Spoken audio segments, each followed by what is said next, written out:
We're going money back mad here at Paddy Power. We're offering money back as a free bet on all losing goal scorer, what odds Paddy, and correct score bets on selected games. Check our app today for more information. Max free bet £10. T's and C's apply. 18 plus. BeGambleAware.org. Hi there, welcome along to the Racing Post World Cup Postcast. I'm Bruce Millington, and joining me in the studio are Mark Langdon and Dan Childs, and we've also got over in Ireland Jason Murphy from Paddy Power. We are looking back on the semis and looking ahead obviously to the final two games, the final and the fourth playoff. Why they had still persevered with that, I don't know, but there might be some value bets. We'll look back on the tournament as well, because it has been absolutely fantastic. The boys will be giving us best match, best player. We'll look back on some of the inspired gambles and who won the battle between the punters and the bookies. But first of all, I must sprinkle Dan Childs with metaphorical rose petals and thank him as well, because he put me onto a big price winner. Hopefully put you onto a big price winner as well, more importantly. This is what he said when I asked for his best bet for the semi-final between England and Croatia. The England team, I'm looking at the centre halves. Maguire and Stones are both 25 to 1 at set pieces, but I've gone even bigger than that. Trippier, I mean, he's on taking pretty much all of the England free kicks. He's taken a couple of good ones as well. The trajectory's right, and I just wonder, you know, one of them might go in quite soon. He's 55 to 1 to score the first goal. I just think it's not one you can say, oh, it's going to happen, but it's at worth that price, a five, isn't it? Yeah, I think it's worth taking on. Now, Dan said it isn't one you could say is going to happen, but it bloody well did happen, Dan. Fantastic. How much did you win? What? What do you mean? I don't often do first score bets, but it's one of them. I've looked at the match result prices, and I didn't really see a lot of value in the main markets that I look to tip on. I usually try and fancy one team or the other, and went further down, and it'd been catching my eye earlier in the tournament, but fortunately this was the one that I saved it for. Well, it's a fantastic tip. I managed to have a bit on as well. I hope plenty of people did. Actually, a lot of people on Twitter were saying that they backed him on the back of what you said on the postcard. Brilliant. So congratulations, Dan. It was Thanks a great tip. You'd have tipped him as well, wouldn't you, Mark? No. Good shout, yeah, it was fantastic. I texted Dan at half time. He was absolutely buzzing. His mood slowly dipped. Do you know what? When you work in the media, you get to realise what a dog-eat-dog world it is out there. But I've got to say about these two, not only they're absolutely superb judges, there is not an inch of rivalry between them. They're magnanimous and they always cheer on each other's tips. They're a pleasure to work with. Let's hope you've got some more good stuff for us. Let's get stuck into the World Cup final. 4 o'clock on Sunday in the Luzhniki Stadium. It's France versus Croatia. Jason Murphy, how do Paddy Power bet on the 90 minutes and on who is going to win the World Cup? Yeah, so France will go off rightly fabs 10 to 11, Croatia 7 to 2, and the draw is 9 to 4. And then to lift the cup, you have France 4 to 9, Croatia 7 to 4. Okay, Mark, we'll start with you. What sort of game do you think we're going to have here? A cagey or a thriller? No, they're nearly always cagey, these World Cup ones. 4 of the last 6 have gone to extra time. Both teams have scored in only 1 of the last 7 World Cup finals. 6 of those 7 have been under. 3 of the 6 of them have finished no goal score as well in 90 minutes. I think teams are tired at this stage. I mean, the games have been hectic. Everything that goes with winning, the emotion of that, and then what's at stake. I think you do tend to get cagey World Cup finals. I mean, it's a struggle to remember the last really good World Cup final. It was weird. 1990, the 3-2 Argentina, no, that was Germany? 86. And yet that actually was a weirdly dull match. I mean, and it was still better than sort of that 94 one between Brazil and Italy. Oh. And I mean, France-Brazil was dramatic in 98. With Ronaldo, was he going to play? Was he not going to play? But they tend to be, moments that you remember rather than actual finals. So I'm not expecting a classic. And the way that France have played throughout this tournament, I don't expect a classic either. They've controlled matches, and there's a lot of debate as to whether Deschamps, should be doing more with what's at his disposal. But Belgium were quite critical of them, weren't they? Yeah, they were. But I mean, he is a pragmatic guy. He was as a footballer. He's not changed as a manager.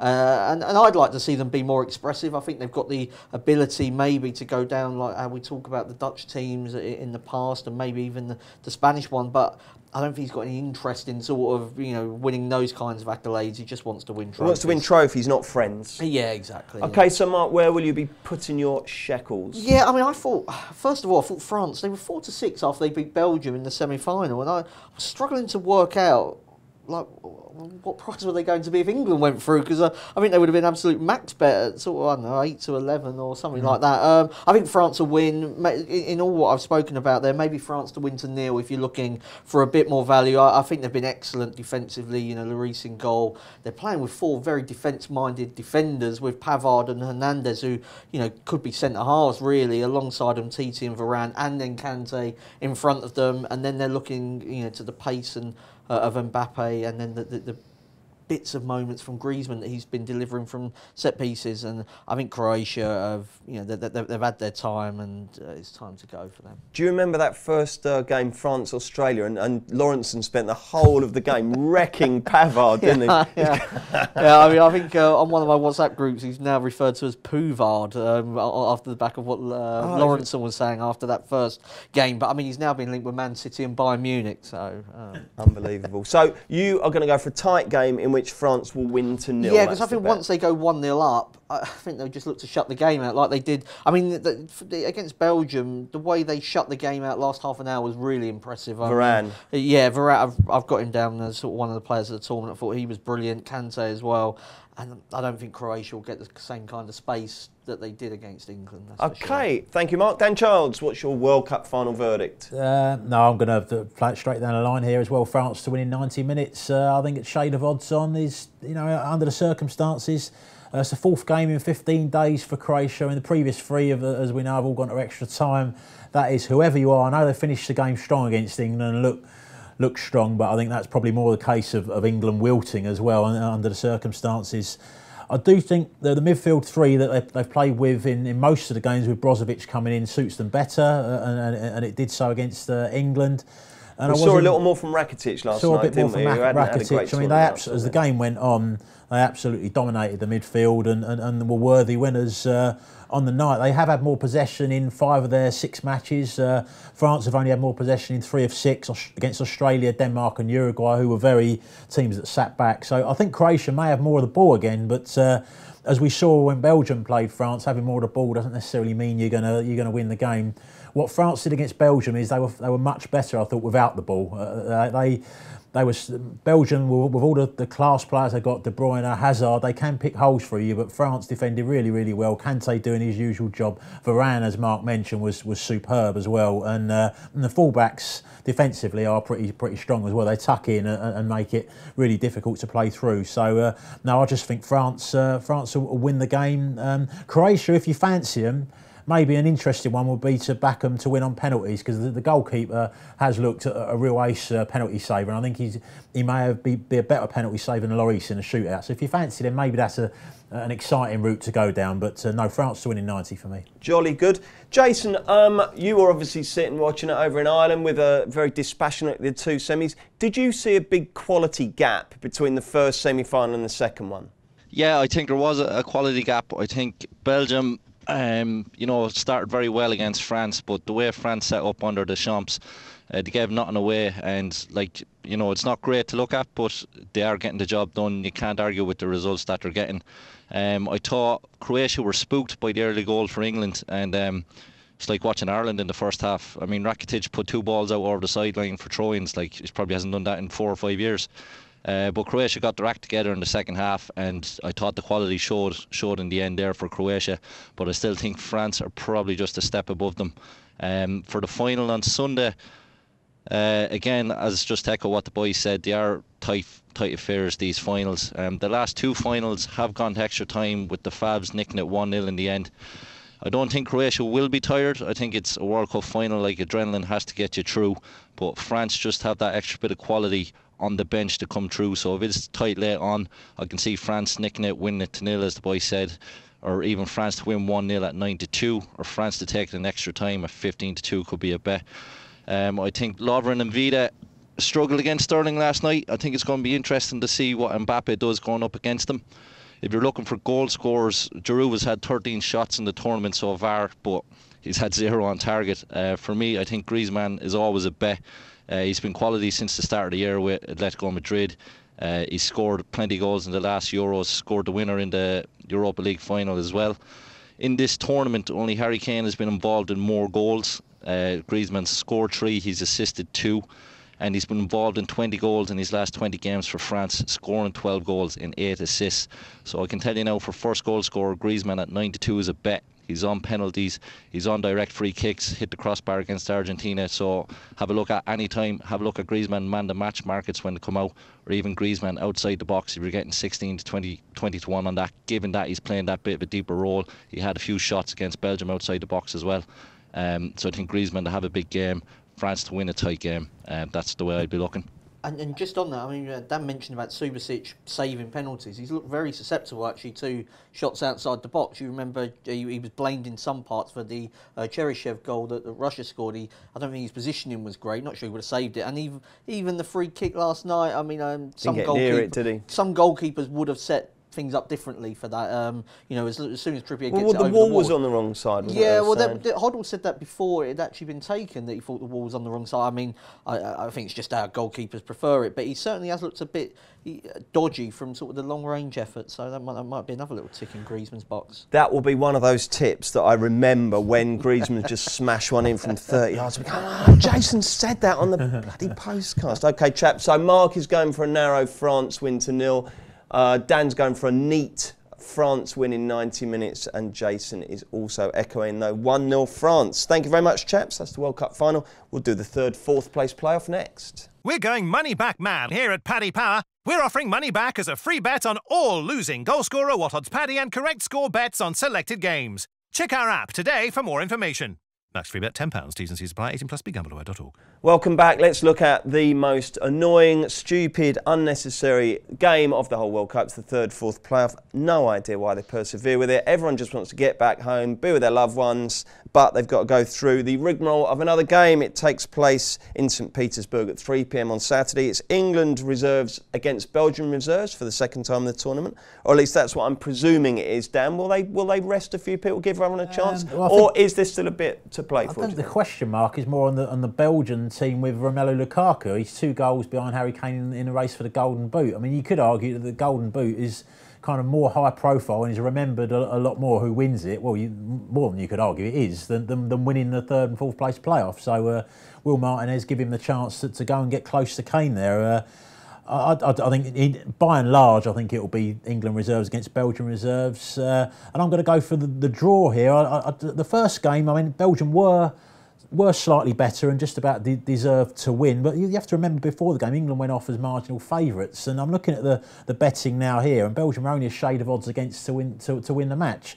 Fatigue, certainly physical fatigue won't be a problem for England. Mental fatigue might be in terms of losing that game. But because it's going to be new players, you know, they're going to be well rested. Has Southgate said this, that he's going to be resting? No, we don't know. I'm giving my best guess, really. But sure. I would expect a lot of changes. And like I say, they were narrow favourites, England, to win that game. It was a close enough game. I mean, obviously Belgium probably had more chances, but Courtois did make that very good save, didn't he, from Rashford in the second half. So, no, I just think it'll be tight. One thing I would mention, if there are a lot of changes on the Belgian side, Torgan Hazard played in the first match. He has got 20 goals in 80 games for Borussia Mönchengladbach. At youth levels for Belgium, he's got 10 in 23 for the under-19s, 9 in 15 for the under-21s.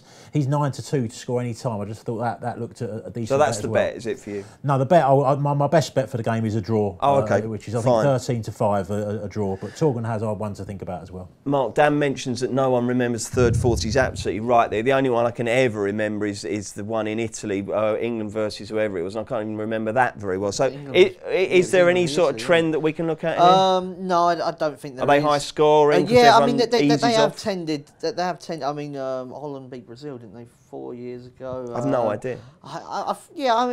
I wondered whether Belgium may take it a bit more seriously, just because some of their players will be their last World Cup. I wouldn't expect Vertonghen to be around in 4 years' time. I mean, Company maybe not. I just wondered whether some of them may actually want to play in a final World Cup game. And also, Mark, do you feel they're probably slightly more indignant of the 2 beaten semi-finalists? I think they kind of felt a little angrier. We kind of, we did well. You know, we'd love to have got there, but I think they were properly pissed off. They were, yeah. I mean, that they were, and I think it's probably right, because they're thinking now if they would have lost that beating game, then they'd probably be in the final. And it's just so happened that the way the draw worked out. I think their reserves are better than England's. I thought they were well worth that 1-0 before. So I mean, I think Belgium, not a game. I mean, it's a friendly, isn't it? So I mean, I think if you're going to have a bet, I would rather be on Belgium in a high-scoring game. Maybe even Belgium on the half-time, full-time double result, just in case there is that kind of dip from England early on that they're not quite with it. Are you going to watch it? Well, I will do because it's on in the afternoon. If it was in the evening, I wouldn't bother. No. Are you going to watch it, Dan? No, I've really, if I'm not having a bet on the game, I remember watching the one in 1990, England against Italy, and I wish I hadn't really, from at the time it was just such a. The game is though. Just say to Amy, look, I really want to watch the England-Belgium game. It's so important. But listen, I know I've been watching a lot of football lately, so let's go to the Garden Centre. Casualty or whatever. Yeah, exactly. Oh, yeah. Jason, what's your view? Have you got a hot betting take for us on the 3rd, 4th? Yeah, like this, I would wait and see what the team news is before getting stuck into anything really. In these playoff matches, there's been at least 3 goals in every third place playoff since 1974. So I'd be looking at maybe, I fancy Belgium, all right, waiting on team news, but Belgium and maybe over 2.5 goals at 2-1. Or maybe Belgium and both teams to score there, you could get 13-5. I think really though the interest for me is all about the golden boot. If FIFA wanted to drum up a bit of interest in it, I'd take that goal that Kane got against Panama, that deflection, I'd take it off him, just to make it a bit more tighter. And he shouldn't have got it. It's ridiculous. It's going in. It's a joke. It really is. But the 3rd place playoff is more or less about the top goal scorer, like you've talked about. Scalacci scored a penalty with 4 minutes left in the 1990 match to win it. Suker scored in 98 to win it. Muller got one in 2010 to win it. So it's just Lukaku versus Kane, and then let's look forward to Sunday. Okay, what's the match prices? Belgium 6-5, the draw 13-5, in England 21-10 at the moment, and then to finish third as such, Belgium 13-20, England 5-4. Okay, now then, the boys have been working on a special bet for us, and Paddy Power have enhanced the price. So before the show, we all got together. I didn't actually, because my opinions are absolutely irrelevant, but the boys who actually know what they're talking about got together, and they have agreed on a special bet to encapsulate the final and the 3rd, 4th. It is this: France to win to 0, which everyone seems to agree is a good bet, and Belgium to win and both teams to score. So that double should be 17-2. And Jason, what price have you bunged it up to us for? Yeah, we're going to enhance it to a nice 10-1. 10-1, and that's available now, isn't it, on all channels, I believe? Yeah, that'll be up on site, yeah. Well done. Now, a quick word before we do our review of the tournament. Just, we're talking about this Lukaku versus Kane for the 3rd, 4th. Guys, Harry Kane, he's been a little bit like VAR in this tournament. Very prominent and, making lots of headlines early on, and then barely noticeable towards the end. What's going on there, Mark? Yeah, I mean, I thought he played well against Colombia without, he scored the penalty, but he sort of led the line well. He did lead the line well. I think he'd come to the point where he was playing quite deep. I mean, and they were doing this thing where they wanted Sterling to kind of be the one that stretched opponents, and they ended up not getting him close enough to goal, which is actually, I mean, me and Dan both suggested Raheem Sterling as a bet for top England scorer at the start, and it didn't work out, but the theory was that Kane would drop deep and Sterling would be the most prominent figure, and I think that did happen. Obviously, Sterling didn't score his chances, and Kane got a load of penalties. But that's is he okay though? I think he's okay. Yeah, I mean, right? I think he just ran himself into the ground. Really, I mean, I think he just given everything really to the cause. Maybe that captaincy is he maybe doesn't need it. It's a burden. I think. I thought he was a good captain. I thought he was a good captain, but I don't know if the burden of sort of being on the front page of the paper every time England play and all that kind of stuff. I mean, it must weigh quite heavily on you, I would have thought. Sap the energy, and that could be just an additional factor as to the Sweden game and the Croatia game. I just felt he just looked leggy, didn't he? He didn't look have the sharpness. He did, and I know you two are both Spurs fans, but I've got to say there's a lot of Spurs players still very much at it, and we're in mid-July. I'd be keen to oppose them early on. Okay, let's Eric look back. Lamela and Lucas Moura could exactly. be getting a bit of an early run. Yeah, Walker Peters. Yeah, exactly. Okay, it has been a wonderful World Cup. We will look back on it, and then we'll also look ahead to the next 2 major tournaments in just a mo. We're going money back mad here at Paddy Power. We're offering money back as a free bet on all losing goal scorer, what odds Paddy, and correct score bets on selected games. Check our app today for more information. Max free bet £10. T's and C's apply. 18+ BeGambleAware.org. Okay, welcome back to the last of our World Cup Racing Post Postcast. I'm Bruce Millington, joined by Mark Langdon, Dan Childs and Jason Murphy from Paddy Power. We will look back on what has been a really, really brilliant World Cup. Best World Cup we can ever remember, chaps, Mark? Yeah, it's for me, yeah, absolutely. Dan?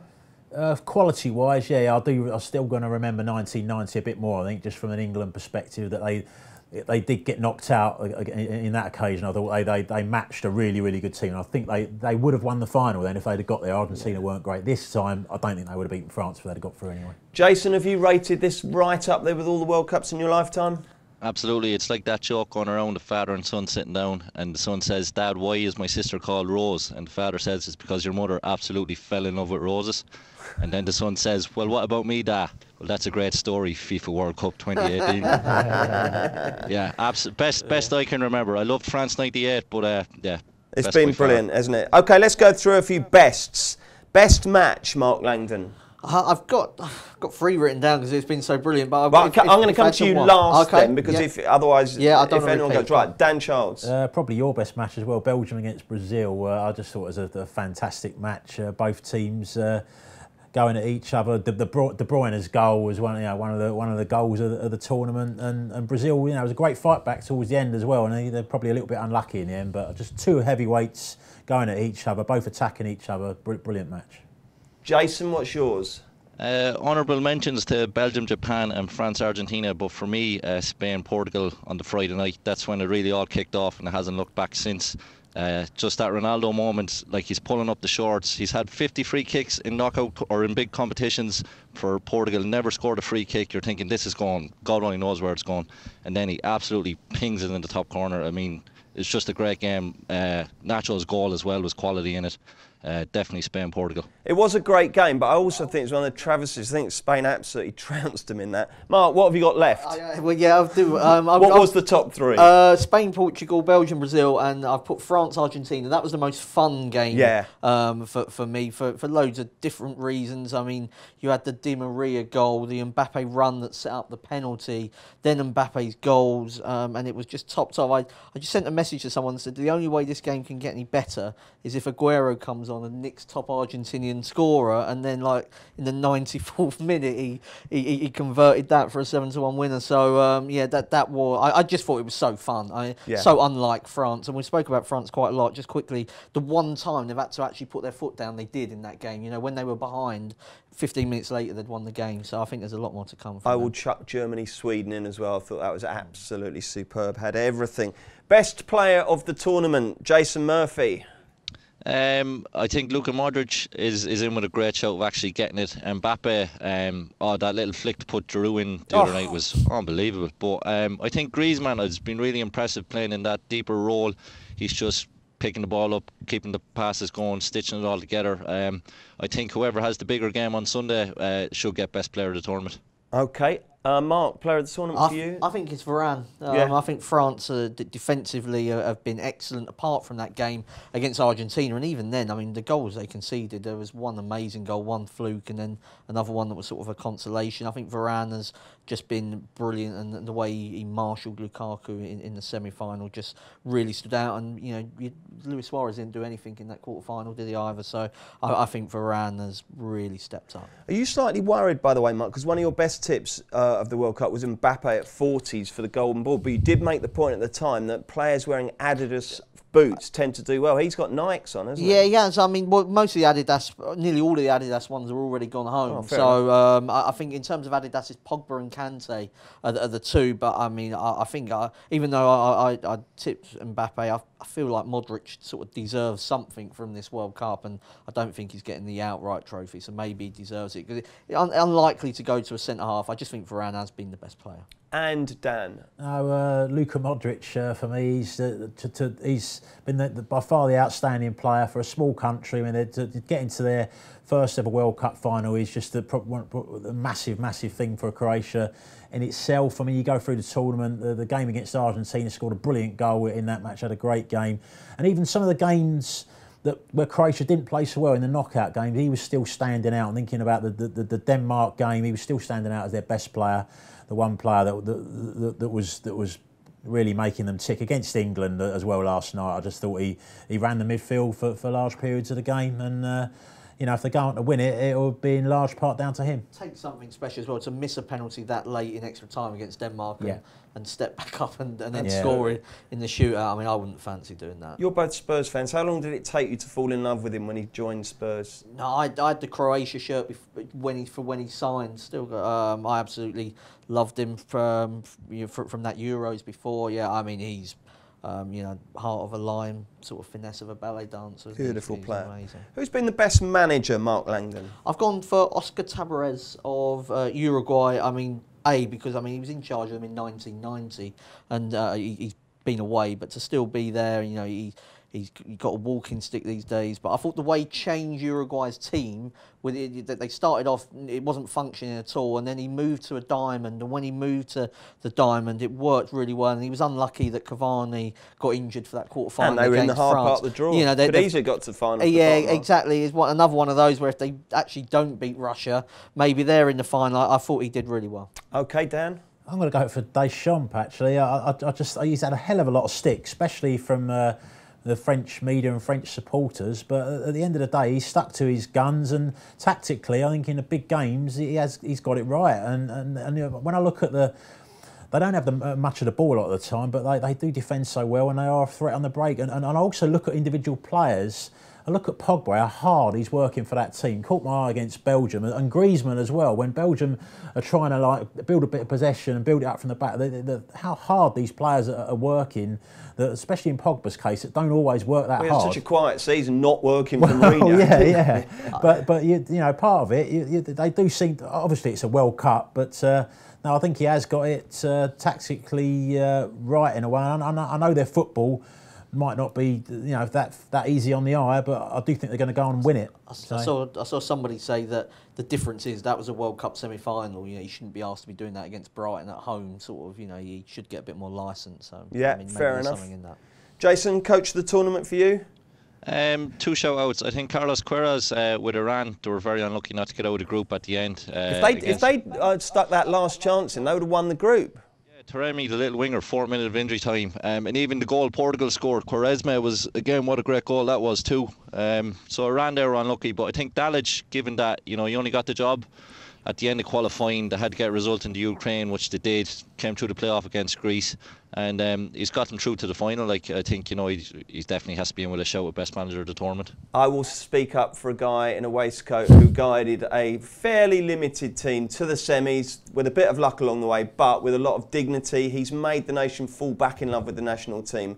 There was none of this old nonsense. We're not going to tell you the results of our ping-pong tournament. Gareth Southgate, well done, my friend. Take a bow. Absolutely superb. He's not my friend, but we sort of all wish he was our friend. Let's have a look at the most surprising team, or the underdog you like the best. Who are you going to go for, Jason? For me, I didn't rate them coming into the tournament, and I thought they had a bit of luck getting out of the group as well. That would be Japan. You know, the sending off in the first game, Colombia, penalty after a minute. Senegal keeper made a mistake to get them a 2-2 draw. But having said that, they absolutely surprised me against Belgium. I thought they were so well organised. They went 2-0 up, took their chances, and unfortunately just ran out a bit of steam at the end. And that corner, like, I think he was right to put the corner in. All right, maybe Belgium do have a height advantage, but they just broke at such speed to actually nick the game then in the last minute. I thought Japan, fair play to them the way they played in the match, and they were unlucky. OK, most surprising team for you, good or bad, Dan Charles? No, I'd go with Japan as well. I just thought that they were shambles, really, not that long before the tournament. Sacked Halil Hodzic, Kira Nishino came in and you know, he was trying different systems to try and get the team playing well. Before the start of that group, I have to say I did that group, and I didn't give them a cat and hell's chance of getting out of that group. I thought they'd be bottom. I know they got a lot of luck, you know, with the Colombia game, with the sending off, you know, and the penalty set them on their way. But after that, I thought the Senegal game, there was a theme that they were getting stronger during games. They finished the second half stronger against Senegal and could have even won that game. The Belgian game, I was even more impressed with what they grew into that game. And even when it went 2-2. They looked as likely to me to win the game as Belgium. They were still creating chances, opening Belgium up, and they kind of lost the game by going for it at the end, didn't they? They had so many players fall for that corner and got done on the break. But no, I thought they did really well considering the terrible build-up they had. We talked about that Japan-Colombia game, Mark. How many red cards in the tournament? You probably know this, don't you?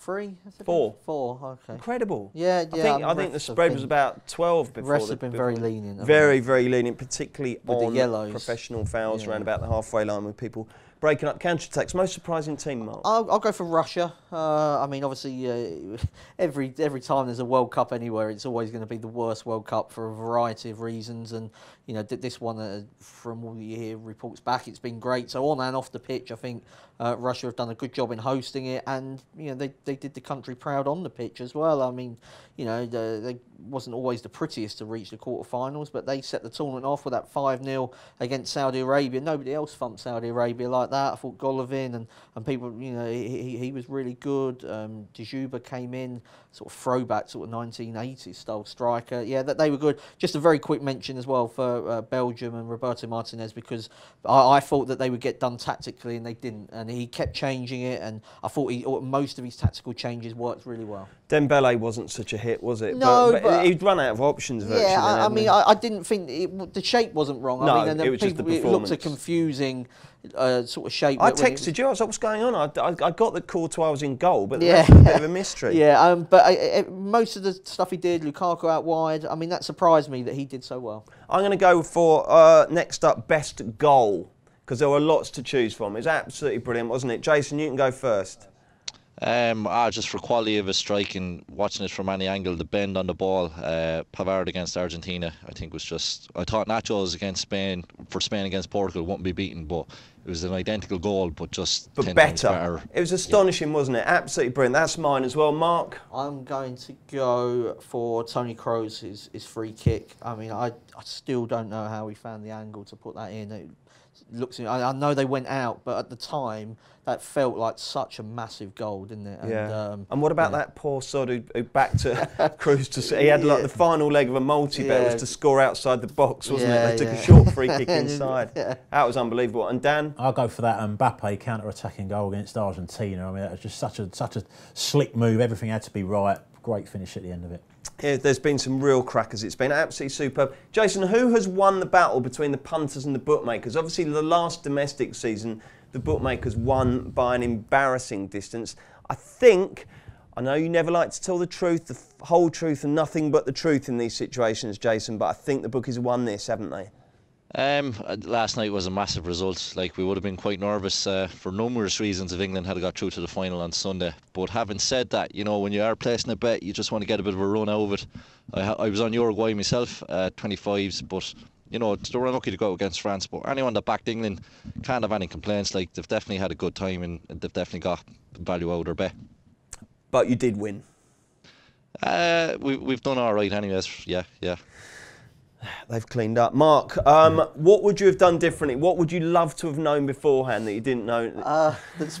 Fernando Hierro is going to be the Spain manager. No, I mean, the one for me, the gutting one for me, is walking off Croatia as the best dark horse. I mean, I did put them up in a couple of preview shows, including the Racing Post one, because somebody else had said Uruguay before me, and I gave a different one. I mean, in the Racing Post book, not to be confused with the pullout, in the book it's how to back each team, and for Croatia I had to look this morning just to make sure it was back them each way for the World Cup. So that is the one. It was either them or Uruguay were going to be the outsiders, and it looked like Uruguay had an easier path, which is why I went for them. But you know, Croatia ended up with the easy draw, didn't they? So that's a bit of a sickener. Not only have they beaten England, but they're in the final. Yeah, that's not ideal, is it? Dan, let's look ahead to 2 years first. Got Euro 2020. First of all, just take us through the format changes, because it's all a bit different this time, isn't it?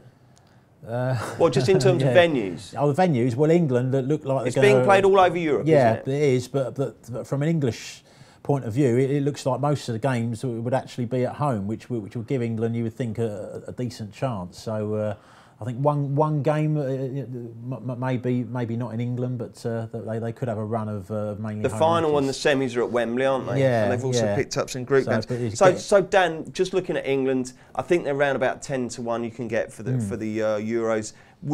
Do you expect progression here? Or is the reality that they're fairly average? They got a bit lucky, they overperformed, the draw went well, and there's not that much difference between them and the teams that have tried and failed before? I think it's a young team, so you can expect a bit of progression, yeah, but I think there are there's problems with a team that I'm not sure are going to be resolved. Right from the start of the tournament, the lack of quality midfielders was an issue, and the first time we've played like a really good side, it's been exposed, hasn't it? I mean, Croatia just bossed the midfield in that game, and we do lack a player that can get on the ball and dictate matches, and I'm struggling really to see one coming through. But I do the way the team is set up, it is probably more to counter attack and hit with pace, and the elements of that side, a lot of them are probably going to improve in years to come because it's a young side. So I think they'll be better, but are you going to get a better draw than we've just had? So you could have a better team, but still not go as far. That's going to be the issue, I think. Mark, who might be the players that could come in and make a difference for England? Yeah, I mean,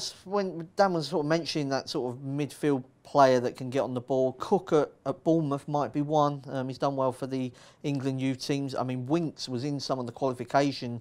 I mean, he played really well in the Champions League away to Real Madrid, suffered an injury. Dembele's leaving Tottenham, it looks like, in the summer, so presumably he'll get more opportunities there. I mean, he's definitely somebody that Southgate likes. I think we've got Mason Mount at Chelsea will come through. Sessegnon at Fulham. I mean, I think he'll be in the team sort of. I was going to say Sessegnon and TAA at fullbacks give us some options. I mean, yeah. I mean, you got Trippier's. Well, exactly. So that there are. I think there are good. There's definitely good players coming through.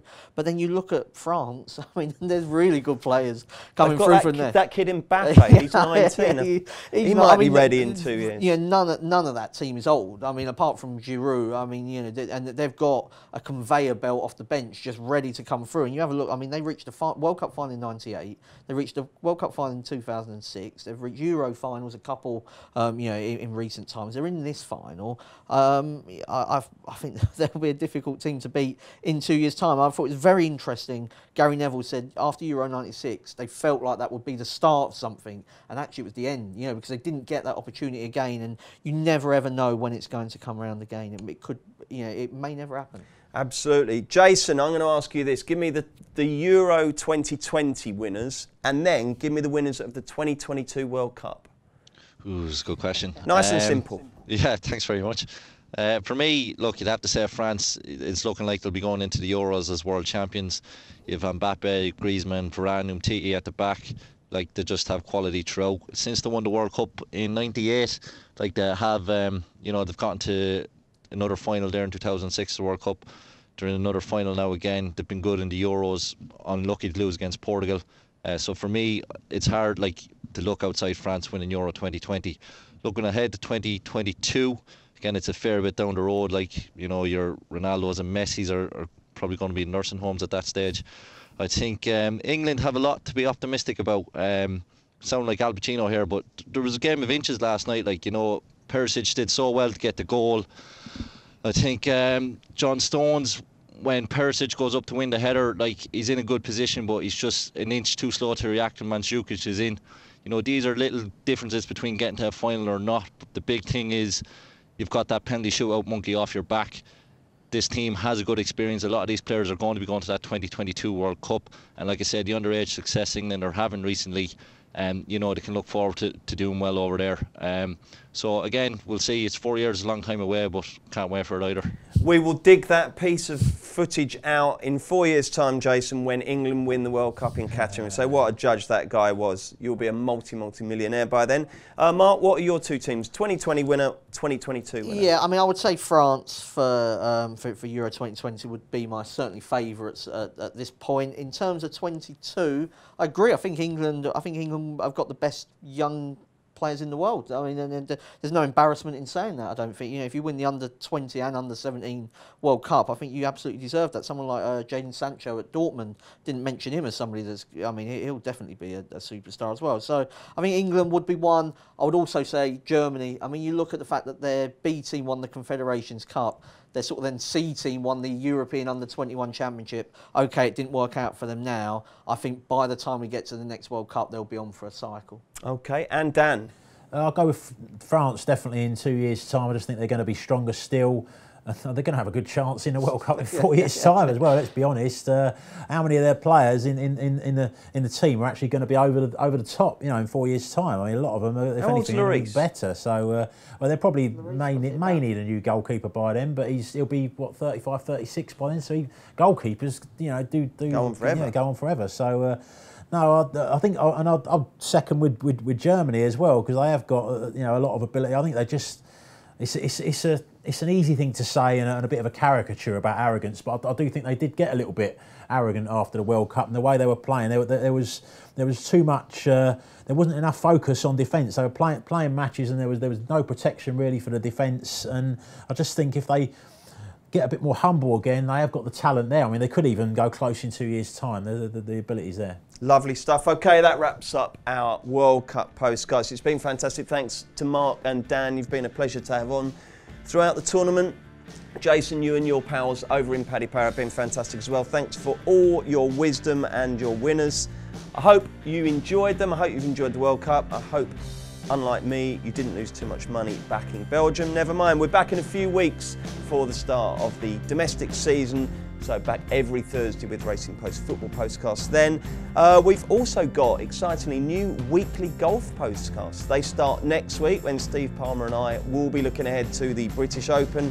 And I'm back tomorrow for the Racing Postcast, looking ahead to Super Saturday, the highlight of which is the July Cup at Newmarket. Don't forget, if you enjoy the shows, please do make sure you comment, rate, review and subscribe on iTunes, YouTube and SoundCloud. Until next time, goodbye. We're going money back mad here at Paddy Power. We're offering money back as a free bet on all losing goal scorer, what odds paddy and correct score bets on selected games. Check our app today for more information. Max free bet £10. T's and C's apply. 18+ BeGambleAware.org.